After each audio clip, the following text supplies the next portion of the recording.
Good evening, folks, and welcome to Chiefs Kingdom Central, your go-to spot for all things Kansas City football. I'm your host, bringing you the latest from the heart of the Midwest, where the red and gold reign supreme. Now picture this.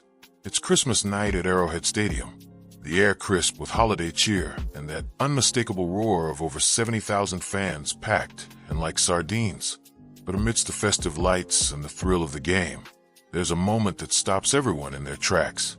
Travis Kelce, a heartbeat of this Chiefs offense, pauses during his introduction, soaking it all in. Could this be his final bow on the hallowed turf? That's the question buzzing through the NFL world right now. And tonight, we're diving deep into it. Strap in, because this story's got emotion, history, and a whole lot of heart. Let's break it down. First off, let's set the scene from last night's showdown. The Chiefs hosted the Denver Broncos in a primetime Christmas clash, and while the scoreboard didn't go our way, falling 20-13 in a gritty defensive battle, the real headline was Kelce. As the last player introduced, he stood there, arms wide, embracing the thunderous cheers from the Chiefs Kingdom. You know, you only get a few of those where you just get to stand there and appreciate 60 to 70,000 Chiefs fans screaming for you. Kelce shared post-game. I always embrace that moment, man. It's fun. Hopefully, I got everybody fired up for it. And fired up they were.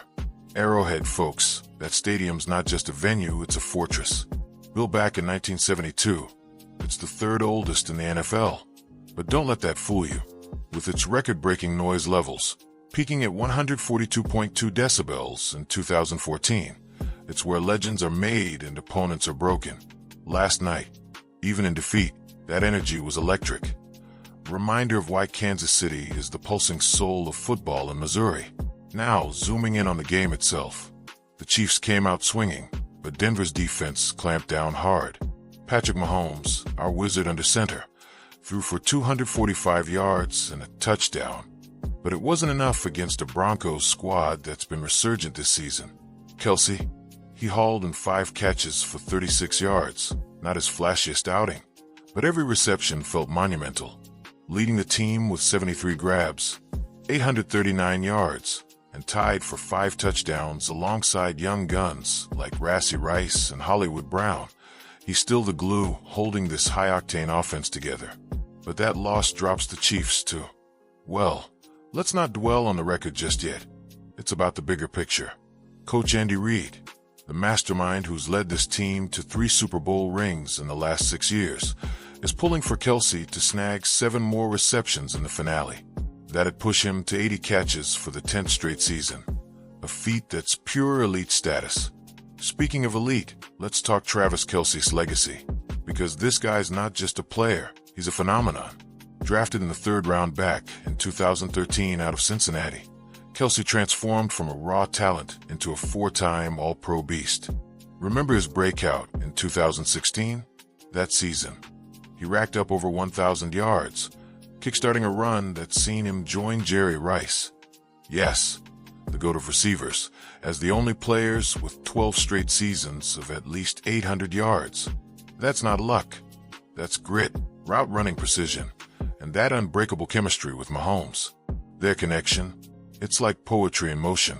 Mahomes zipping lasers, Kelce turning short gains into chunk plays with his yards after catch magic.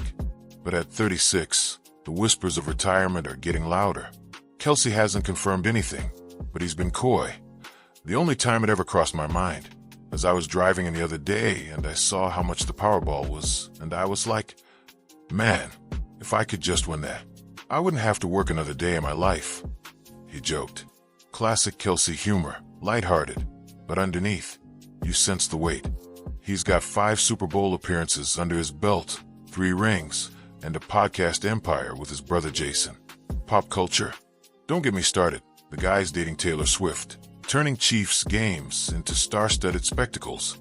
From red carpets to touchdown dances, Kelce's bridged football and fame like no one else. But let's peel back the layers with some in-depth analysis.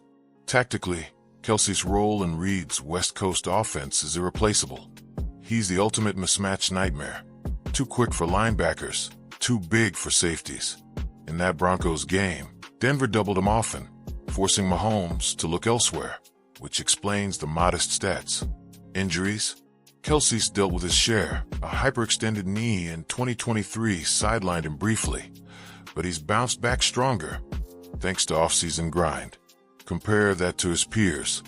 Gronk retired at 29 after battles with his body. Kelce's pushing 37 and still dominating.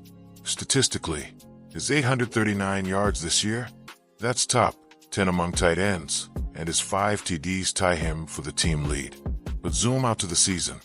The Chiefs' offense, once a scoring machine averaging 30 points a game in their Super Bowl years, has dipped to around 24 this season. Why? A revamped O-line, some receiver drops, and defenses keying on Kelce and Mahomes. Defensively, though, Chris Jones and that front seven are beasts, sacking the QB 4 times last night. Yet, the loss highlights vulnerabilities in the secondary, especially against Denver's quick slants. Historically, this moment echoes the greats who've donned the Chiefs' helmet. Think back to Len Dawson, the Hall of Famer who quarterbacked the team to their first Super Bowl win in 1970. Super Bowl IV, folks, where they crushed the Vikings 23-7. Or Derek Thomas, the sack machine from the 90s, whose tragic passing in 2000 left a void. But his spirit lives on in that relentless D. Arrowhead seen it all. The sea of red during the 2019 comeback against Houston in the playoffs, down 24-0 and storming back to win 51-31. Iconic. And rivalries? Oh, the AFC West is a bloodbath. The Raiders, those silver and black villains, have been thorns since the AFL days, with classics like the 1969 AFL Championship, where the Chiefs triumphed 17-7 en route to the Super Bowl. Chargers, electric battles, pun intended, especially with Justin Herbert slinging it. Broncos, last night's loss stings. But remember the 2022 thriller where Mahomes engineered 34-28 OT win? These games aren't just matchups. They're wars for division supremacy. To bring this home, I caught up with some fictional insights from the locker room. Imagine this as exclusive post-game chatter. Chiefs QB Patrick Mahomes in a heartfelt chat. Trav's my guy, man. Without him, those Super Bowls? Tougher road. He's taught me to play loose. Have fun. If this is it, we'll send him out right. Coach Reed, ever the stoic. Kelce's a warrior. 7 more catches? That's the goal. But whatever he decides, he's family. And a die-hard fan from Chiefs Kingdom, tailgating since dawn. Trav's the reason I paint my face red every Sunday. If he hangs him up, Arrowhead won't be the same, but legends never fade. Whether Kelce's bowing out or gearing up for more, one thing's clear. This team's got heart, history, and hunger. So Chiefs fans, rally up. Tune in for that Vegas showdown. Could be epic. Follow us for more breakdowns. And remember, in Kansas City, we bleed red and gold.